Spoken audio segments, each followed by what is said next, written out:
పెద్దలు ఈనాటి కార్యక్రమానికి 32 సంవత్సరాల తర్వాత మిత్రుడు చక్రపాణి గారు చెప్తున్నట్టుగా ఒక ముఖ్యమంత్రి గారు యూనివర్సిటీకి వచ్చి రాజ్యాంగ నిర్మాత మనం ఈరోజు 76వ గణతంత్ర దినోత్సవ వేడుకలు జరుపుకునే శుభ సందర్భాన అంతా విద్యావంతులు విద్యావేత్తలు సమాజంలో మార్గదర్శకత్వం చేసేటువంటి ఈ సభలో ముఖ్య అతిథిగా విచ్చేసినటువంటి గౌరవ ముఖ్యమంత్రి గారికి కార్యక్రమ ఆహ్వానితులు గౌరవ వైస్ ఛాన్సలర్ గంటా చక్రపాణి గారికి చీఫ్ సెక్రటరీ గారికి అదేవిధంగా విద్యాశాఖ ముఖ్య కార్యదర్శి గారికి హైయర్ ఎడ్యుకేషన్ కౌన్సిల్కు మిగతా వైస్ ఛాన్సలర్లకు ప్రొఫెసర్స్కు విద్యార్థులకు మిగతా అందరూ కూడా పేరు పేరున 76వ గణతంత్ర దినోత్సవ శుభాకాంక్షలు. ఈ ప్రభుత్వం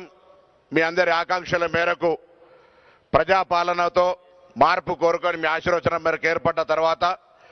మీ అందరి ఆకాంక్షలకు అనుగుణంగా సమాజం భవిష్యత్తు పునాది బాగా గట్టిగా నిర్మాణం కావాలంటే విద్యా వ్యవస్థ పటిష్టవంతమైనటువంటి పునాది అనే ఉద్దేశంతో ప్రభుత్వం ఏర్పడగానే అమ్మ ఆదర్శ పాఠశాలల నుంచి ప్రారంభమై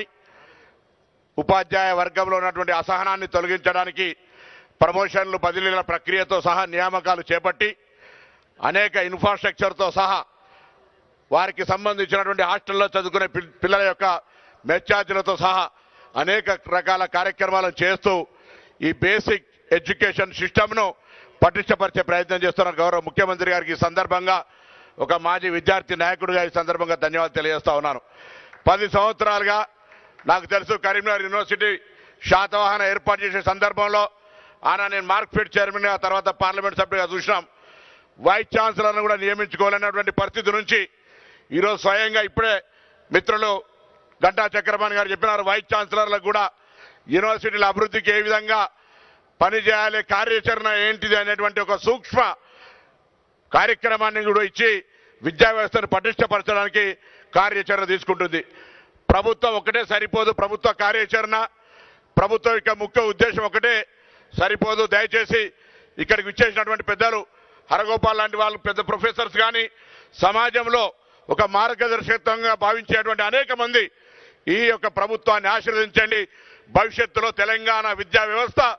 భారతదేశంలో పోటీ పడే విధంగా ఉండడానికి మీ సూచనలను ప్రభుత్వం ఎప్పుడు తీసుకోవడానికి సిద్ధంగా ఉంది. అందులో భాగంగా ఇంతకుముందు సోదరుడు చెప్తున్నట్టుగా పోటీ ప్రపంచంలో సాంకేతికత్వం పెరిగిన తర్వాత ఆ సాంకేతికత్వాన్ని జోడించుకొని ముందుకు పోయే ఈ దశలో విద్యా వ్యవస్థకు సంబంధించి అన్ని రకాల సలహా సూచనలను కూడా ఆహ్వానిస్తూ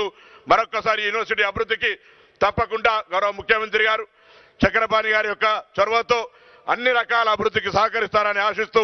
అందరికీ నమస్కారం చెప్తూ సెలవు తీసుకుంటా ఉన్నాను.